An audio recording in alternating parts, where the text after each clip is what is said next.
Бүр хэрэг сэтэрсэн анимууд үнэхээр л байд юм байна. Энэхүү бичлэгтэр бага насны хүүхдүүдэд зориулаагүй хүнд сэдвүүдийг хүндэх болохоор 18-аас доош насны хүүхдүүдэд үзэхгүй байхыг анхааруулж байна. Бичлэгний маань доор нэг guy redo of healer үзээд үзэрэй гэж бичсэн байсан юм л да. Биш нэхэн бодоогүй за янзын isekai аним зөвлөх шиг боллоо доо гэд ороод үзсэн чинь бузар юу үзчихвэ. Хэрвээ санал болгох бас үзээрэй гэж зөвлөх аним цуврал кино хүүхэлдэйн кино юу гэдгийг бүгдийн доор бичжүүлтэйгээрээ сонирхоод үзье бас бичлэг хий. Өнөөдрийн бичлэгээр тэгвэл маш товчхон redo of healer-ийн тайлбар бас дүгнэлт сэтгэлдээ үлдээё. Товчхон шүү. Мэдээж лайк болон subscribe дараад enjoy the video.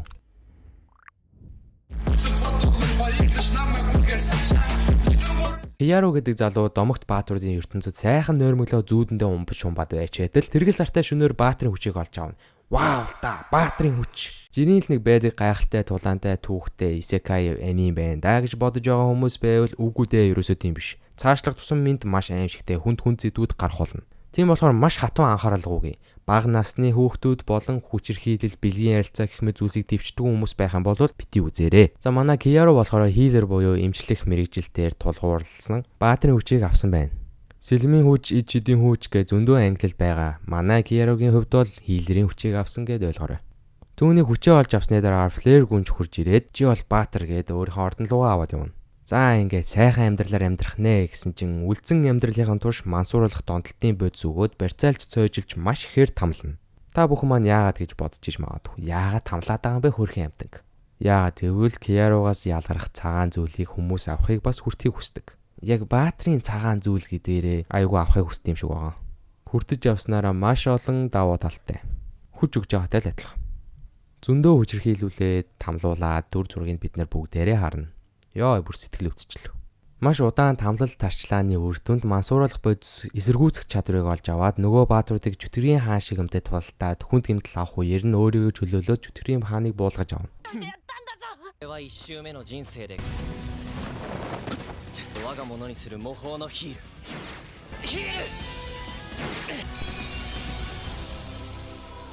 Гинэт бас яаж ийм хүчтэй болоод жүтгэрийн хааныг буулгаж авчваа гэсэн чинь эмчлэх хүчээрээ бас өөр хүчийг хуваалбарлаж булааж авч мавд level XP-гээ хийл гэж хэлээд л нэмдэг.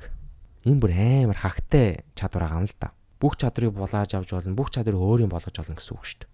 Жүтгэрийн хааныг буулгаж аваад энэ их хэрцгийлэл туусан амьдралаа тэр жигт нь алга болохын тулд дэлхийг эмчлээд анх баатрын хүчээ авсан үе рүү буцаачна. Яг юу болоод хаашаа чиглээд байгаа нь үнэхээр ойлгомжгүй байгааз би удаж явахдаа бас яг тэгж бодсон. Бүх зүйл шинээр эхлээд цаашлаад юу болох нь ойлгомжтой болохоор эртнээс нууцаар мансууруулах бодисын эсэргүүцлийг бэлдэж эхэлдэг банав. Мэдээж дараагаар нь flare гүнж хурж ирээд чи бол баатар хэмээн өмнөх амьдралд нь болсон зүйлс яг л болтгороо өрнөнө. Kiyaro хаантай уулзаад хаан түнд тийм юу гэлээ чи чин эмчилдэг баатар юм байна. За баяр үргээ хичээгээрээ. Тийм бос чамд дээр аятайхан өрөө бэлдсэн байгаа ороод хоноорой гэж хэлнэ. За сайхан унтидаа гэж хөвцсөн чинь баахан зарцнаар орж ирснэ. Унтуу болохгүй хөөхий. Яг хөө боломжийг ашиглаад хийл гэж хэлээд XP level-ээ нууцаар нэмээд л байна Kiyaro. Маргааш нь Kiyaroгаар нэгэн гараа алдсан сэлэмчин баатрыг эмчтүүлнэ. Харамсалтай нэмшлэх явцдаа тэр хүний зовлон шаналл бүгдийн давхар мэдэрдэг учраас бүр балмагдаж галзуурах шахна. Яа үхлээ болио. Яа аллаа штэ үхлээ болио. Энийг нарсан Flare энэ заваан юмыг хараач. Ийм сул дорой юм бол биднэрт хэрэг байна уу мэн үү гэж худгуу өс шулуудна. Дарамжлал бүрийг мэдээж Kiyaro сонсчл таарна. Өмнөх амьдралынхаа зовлон хэд нугалж өгөндөө чи хүлээж. Яа бүх үйлдэлээ тооцоолоод амар өршөө авалт бэлтэж идэг нас. Тэгэж амар зовоос юм уу гэж бодож байгаа хүмүүс зөриулээд нэг өчүүхэн хэсгийг харуулъя л да.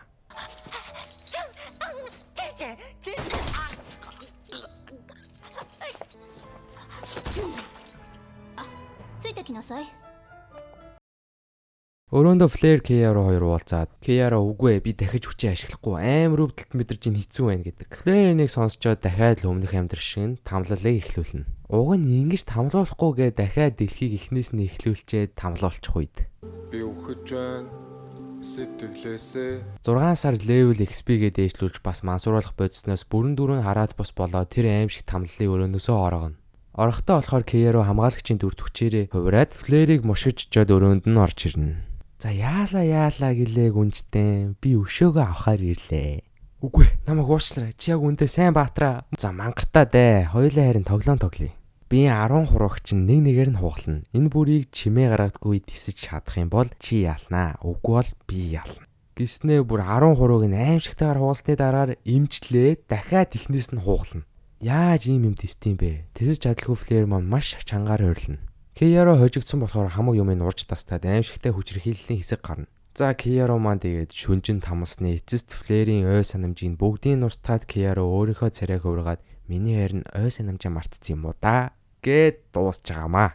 Энэ бүр аимшигтай муухай сэдэлтэй амар бузар юмнууд гардیں۔ Би харуулахыг хүсэхгүй байна. Бас YouTube дээр харуулах юм бол copyright strike, дүрм мөрөм гэд бүх юмыг зөрчөөд хайчин. Тийм болохоор харуулахгүй. Цаашаа зөндөө олон өөрнөл аимшигтай адал явдалд байгаа. Яг бүх өөрийг нь тамсан баатруудыг нэг нэгээр нь тамлаад дундуурнаас харын мохтуудаа нэмээд л яваад байт юм ээ лээ. За би бол ийм юм үзэж чадахгүй, өргөжлүүлж үзэхгүй, ийм хогийн юм үзэгч надад шаардлага байхгүй. Тийм болохоор үзэхгүй, ярихгүй, part 2 моёр юу ч байхгүй чадахгүй галзуугаж юм үзэр хагаад тэрэг толгой өвдчихлөө өөр. Уг нь бол гайжин бүртлөө нэг цаанаасаа гой мэдрэмж өгдөг анимууд байна л та. Гэтэ энэ бол нэрээ бүр жинхэнэ галзуурал. Амьдрал гэдэг зүйлд мэдлснээс хойш би ийм амар гажуудсан зүйл үзэж үзсэнгүй. Энийг сэтгсэн хүн бол нэрээсээ асуудалтай хаа. Redo of Healer үзээрэй гэж зөвнсөн комментэндээ хандаж хэлэхэд үзлээ. Туршлаа, санал болгосонд баярлалаа гэж лав хэлэхгүй. Та нарт ч үзээрэй гэж би ерөөсөө зөвлөхгүй. Бүр тарихтны хэдий эсүүд маань үхээ дуусч яах шиг байна. Бас муулахж байгаа наваа дээрлэх байгаа хүмүүс байвал өөртөө Redo of Healer гэд хайгаад олоод үз заа юу. Нэрнэгсээ арай л бишээ бүр бойлж үз. Нэг завхарсан аним байгаад байгаа байхгүй юу? Арай л завхарсан бүр. За нэг сайхан урт амьсгаа авцгаая.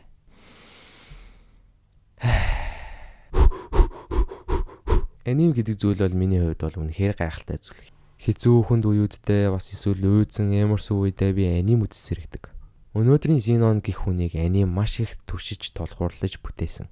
Яг нэг амьдралын хэцүү бэрхшээл даваануудад анимтай давж исэн үеуд зөндөө байдаг болохоор аним бол мэдээж миний хувьд аимшигтай нандин зүйл. Жин аним бүр арай бишээ хамаг сайхан мэдрэмжүүдийн маань нэг дор устгаа ижлаа.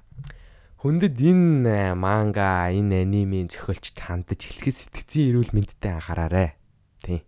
Аяа амьдралаа гэж нэг муу комент уншаа зүгээр нэг зөвлөгөө авсан биш амар сони юм үзтэн аас. Магадгүй үнэхээр үзэх юм дуусаад эсвэл сони содон жанр төрөл талаас дутагдaltaй байдаг болохоор энэ аним бүтсэн байх. Тэгээ иймэрхүү галзуу аним үзчихэд аним муухай аним бүтгүү гэж хэлдэг хүмүүс их байдаг. Тэднэрт гоё хандаж хэлэхэд юм бүхэн хоёр талтай шүү. Сайхан тал нь байна, аимшигтай тал нь байна. Одоо энэ бол аимшигтай тал нь мэдээж. Өнөөдрийн бичлэгээр бид нар ямар дүгнэлтэнд хүрж болох вэ гэвэл интернет сошиалд үзэж байгаа зүйлсэндээ анхаарах цаг нь болжээ. Би та нарын өмнөөс дуртай зовё заа юу. Тэгээ дүгнэлтээ үлдээгээд бити үзээ гэх юм бол үзэхгүй өнгөрөөд үзээ гэж зөвлөх юм бол ороод үзээрэй заа юу. Тэр нь ч дээрх. YouTube гээд сайхан санал бодлоо контентээр илэрхийлж болдог юм байна шүү дээ. Гоё. Энийг хэдүүлээ тултал нь ашиглацгаая.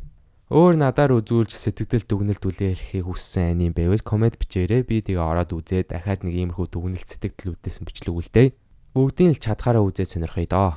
Яг үндсэндээ Redo of Healer нь надад айгүй аним шиг биш нэг тийм fan service hentai тал руугаа чиглэсэн юм шиг санагдсан. Яг ингээд яриулаас аним биш гэж хэлж болохгүй мэн. Зүгээр л яг аним төрөлдөө hentai-даа л илүү тохирох юм уу да.